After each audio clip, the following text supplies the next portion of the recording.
My name is Clara, a 32-year-old woman who, once a firm believer in fairy tale endings, saw her life take an unexpected turn 3 years ago when I met Mark, the man who would eventually become my husband.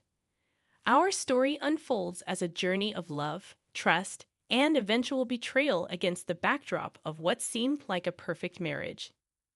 It all began on an ordinary Tuesday morning when fate led me to the corner cafe, a John Grisham novel in hand, lost in the world of legal thrillers. That's when Mark entered, immediately noticeable with an air of confidence and a warmth in his smile that felt inviting. "Hey, is that Grisham's latest?" he asked, nodding towards my book, his friendly voice tinged with genuine curiosity. "Yeah, just started it. He's always a good read," I responded, pleasantly surprised by the ease of our conversation. We delved into discussions about our favorite authors, and our conversation flowed effortlessly. In the weeks that followed, Mark and I grew closer. Our shared interests in music, particularly old jazz, and a mutual love for exploring hidden bookstores around the city cemented our bond. Mark was charming, respectful, and attentive, and each encounter felt like catching up with an old friend. One evening, as we walked along the river, Mark's tone turned serious. "Clara, I've never felt this way before. I think I'm falling for you," he confessed under the dim glow of the streetlights. His words sent a rush of warmth through me, and I admitted, "I feel the same, Mark. You're unlike anyone I've ever met." 6 months flew by, and our relationship only grew stronger. During a cozy dinner at my apartment, Mark proposed, and there was no hesitation in my yes. I loved him, and I believed in our future together. The joy of our engagement, however, was soon met with apprehension as the time came to meet Mark's parents. His mother, Linda, was a stern woman with piercing eyes that seemed to judge my every move, while his father was more amiable but carried an undeniable seriousness, especially regarding the institution of marriage. During a formal dinner at their house, Mark's father brought up the subject of a prenuptial agreement. "It's just practical," he stated matter-of-factly. The request caught me off guard, but given my past experience with a cheating ex-boyfriend, I understood the necessity. "I agree, but I have a condition," I said, steadying my voice. "If either of us cheats, the cheater owes the other $100,000. Mark's expression was a mix of surprise and respect. "I promise, Clara, I'd never cheat on you," he said earnestly. Our wedding was a beautiful affair, filled with laughter, dancing, and promises of forever. The first year of our marriage felt like living in a dream. We traveled to romantic destinations, enjoyed quiet evenings at home, and supported each other's ambitions. Mark was not just my husband. He was my best friend and confidant. After the whirlwind of our wedding, Mark and I settled into married life with an ease that surprised even me. Our first year was like living in a bubble of happiness, untouched by the outside world.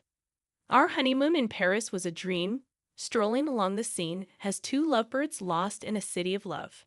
"Can you believe we're here?" I inquired of Mark one evening as we observed the Eiffel Tower lighting up. He drew me close and responded, "With you, I can believe anything. This is just the start for us, Clara." Those days were filled with laughter, romantic dinners, and promises of a shared future. Returning home with a suitcase full of memories, our bond felt unbreakable. In our daily routine, Mark would bid me farewell each morning before work, and I'd have dinner waiting for him upon his return. Our conversations stretched late into the night, discussing everything and nothing. One night, while cleaning up after dinner, Mark remarked, "You know, I never thought I'd be this happy doing mundane stuff like washing dishes." I playfully splashed water at him, and he laughed, catching it in his hands. "That's because you've got an amazing wife. It's all about good company," he said. "Absolutely the best decision of my life marrying you."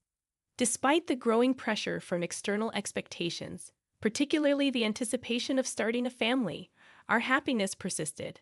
Linda, Mark's mother, would drop not-so-subtle hints at family gatherings, asking, "So when are we going to hear some good news?"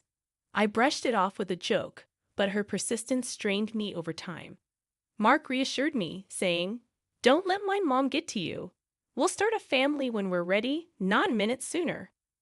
Our first year of marriage was magical, celebrated with a quiet dinner at home. Mark surprised me with a necklace I had admired months ago. "Happy anniversary, Clara. Here's to many more years of happiness," he said, his eyes shining with love. As we cuddled on the couch that night, I felt incredibly fortunate. However, as our second year of marriage began, the pressure from Mark's family, particularly Linda, took a toll. It wasn't just about starting a family. Her criticisms infiltrated every aspect of our lives. Linda's disapproval, often hidden in seemingly helpful comments, turned every visit into a nightmare. One afternoon, as I set the table for lunch, Linda walked into the kitchen, eyeing the spread with a disapproving frown. "Is this what you're serving? A bit simple, don't you think?" she remarked, her tone dripping with disdain. Clenching my jaw, I tried to maintain composure. Her critiques extended beyond my cooking, finding fault in everything from house decorations to how I spent my free time. One evening, relaxing in the living room, Linda gave her unsolicited opinion, stating, "You know, Clara, if Mark gave me the money he spends on you." I contemplated hiring a proper cleaner and cook. Mark appeared uncomfortable, but he remained silent. His quiet response felt like a betrayal, and though seething with frustration, I managed to say, "Well, Linda, I'm doing my best here." The hurt intensified as Mark's attitude began to mirror his mother's criticisms, albeit in a more subtle manner. Following one of Linda's visits, Mark casually suggested, "Mom might have a point about the house. Maybe we should consider getting some help." A pang of hurt and frustration hit me, and I questioned, "So you think I can't handle it either?" He backpedaled, saying, "No, that's not what I meant." But the damage was done. Constant criticisms and Mark's growing detachment strained our marriage, leading to arguments over trivial matters and transforming our once easy conversations into tense exchanges. After a particularly heated argument, I found myself wondering aloud, "What happened to us, Mark? We used to be on the same team." He ran a hand through his hair, looking frustrated, and replied, "I don't know, Clara. Everything feels so complicated now." That night, I went to bed feeling lonely and misunderstood. Linda's insidious comments had invaded not only our home, but also our marriage, making me question whether the love Mark and I shared could withstand this constant barrage of negativity. As the third year of our marriage unfolded, a sense of unease settled in my heart. The once bright flame of our love seemed to flicker under the shadow of doubt and mistrust. It all started with repeated phone calls from a name that kept popping up on Mark's phone, Jake. Mark's demeanor changed whenever that name flashed on the screen. One evening, as we watched TV, his phone rang again, and I couldn't help but notice the nervous glance he threw my way. "Who's Jake?" I asked, trying to sound casual, but my heart pounded. "Just a new guy at work, no one important," Mark replied, but his voice was too nonchalant, and his answer seemed rehearsed. Mark's behavior continued to shift. He started coming home late from work with flimsy and inconsistent excuses. His wardrobe underwent a transformation, shifting from casual to sharply tailored suits. One night, as he prepared to leave for another late night at work, I questioned, "Working late again?" noticing his dressed-up appearance. "Yeah, big project," he said without meeting my eyes. "Don't wait up." Frustration boiled over, and I confronted him one day, saying, "This isn't like you, Mark. What's really going on?" My voice trembled with a mixture of anger and fear. Mark sighed, displaying a mix of guilt and annoyance. "I told you, it's just work. Why can't you trust me?" I shot back, "Because you're hiding something. You're never here, and when you are, it's like you're a million miles away." Mark didn't respond. He just grabbed his coat and left, leaving me standing there feeling more alone than ever. That night, lying in our empty bed, I made a decision. I couldn't live in this limbo of doubt and suspicion. I needed to know the truth, whatever it was. The next morning, I called a private detective. It felt like a betrayal, but the constant worry and uncertainty were eating me alive. I needed answers and was determined to get them, no matter what they revealed about the man I thought I knew.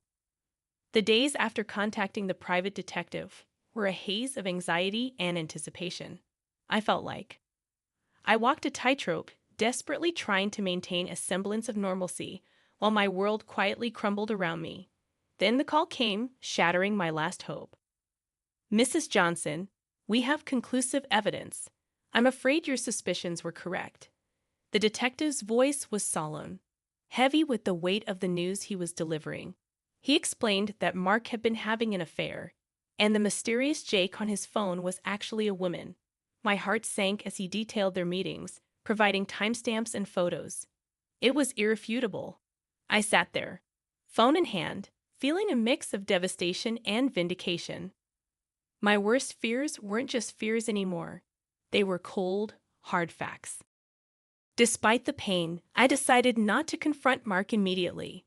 I needed more than just the evidence of his infidelity. I needed to understand the full extent of his deceit. One evening, as I passed by his home office, I overheard a conversation that chilled me to the bone. Mark was talking to his mother, Linda. "Mom, I'm planning to end it with Clara after your birthday." Mark's voice was cold, devoid of any affection he once had for me. "Oh, that's wise, dear. Make sure she gets me a nice 65th birthday present before you drop the bomb," Linda replied, her voice laced with a callousness that took my breath away. I leaned against the wall, feeling nauseous. Not only was my husband unfaithful, but he and his mother were plotting against me, waiting to use me for one last expensive gift before discarding me. Fueled by a mixture of anger and resolve, I decided to play along. I continued as if nothing was wrong while secretly gathering more evidence of Mark's infidelity. The detective provided me with everything: photos, videos, and even audio recordings. I was building my case, preparing for the moment I would strike back. As I lay in bed each night next to the man who had betrayed me, a plan began to form in my mind. I would wait until after Linda's birthday. I would give them the illusion of victory. Let them think they had outsmarted me. But when they least expected it, I would reveal everything and turn the tables. As Linda's 65th birthday approached, I put on a mask of ignorance, acting as though everything was normal. Inside, I was a cauldron of emotions: anger, betrayal, and a fierce determination to see my plan through. A few days before the birthday, Linda casually mentioned her upcoming celebration during a family dinner. "So, Clara, I'm expecting a grand 65th birthday. You must have planned something special for me," she said with a sly smile, clearly anticipating a lavish gift. Keeping my emotions in check, I replied with faint enthusiasm, "Of course, Linda. I've arranged a dinner at the city's most luxurious restaurant. It'll be a night to remember." Her eyes lit up with glee, not realizing the trap I was setting. "How wonderful! I can't wait. Just a small family gathering, right?" she asked. "Yes, very intimate and exclusive. Just for close family," I confirmed, my words laced with hidden irony. Later that night, Mark approached me, a hint of suspicion in his voice. "That's quite a generous plan for Mom's birthday. Are you sure about this?" I looked at him, maintaining my composure. "Absolutely. It's a significant birthday, and I want to do something special for her." Mark seemed appeased, but I could tell he was puzzled by my willingness to indulge his mother.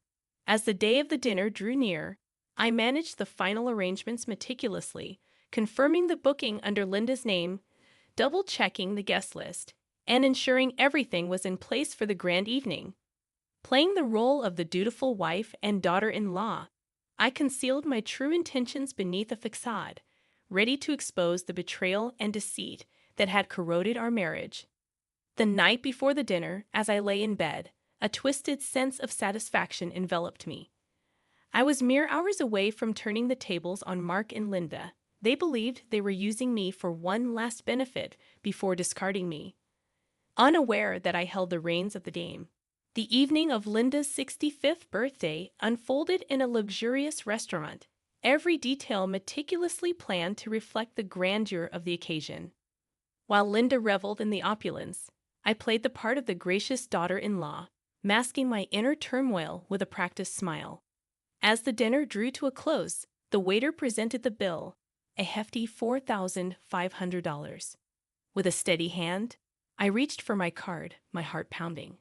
After swiping the card, I glanced around the table, observing Linda's satisfied smirk and Mark's uneasy expression.